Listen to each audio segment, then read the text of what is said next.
அன்பு நண்பர்களுக்கு வணக்கம். கார் 40 செய்யுள் 17.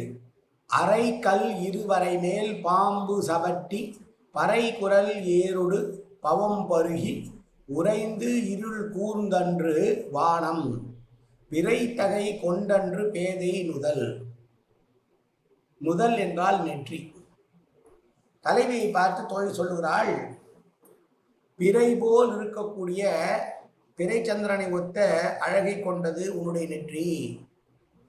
இந்த மழை வருகிற காலத்திலே கண்டிப்பாக உன்னுடைய அழகை பருகுவதற்காக தலைவன் வருவான் என்று சொல்லுகிறார்.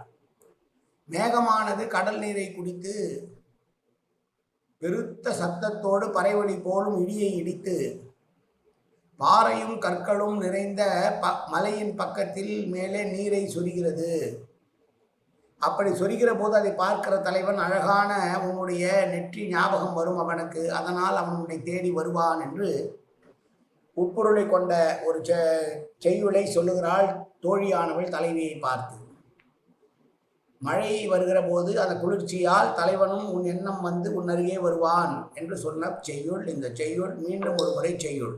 அரை கல் இருவரை மேல் பாம்பு சவட்டி பறை குரல் எருடு பவம் பருகி உரைத்து இருள் கூர்ந்தன்று வானம் பிறை தகை கொண்டன்று பேதை நுதல். நன்றி, வணக்கம்.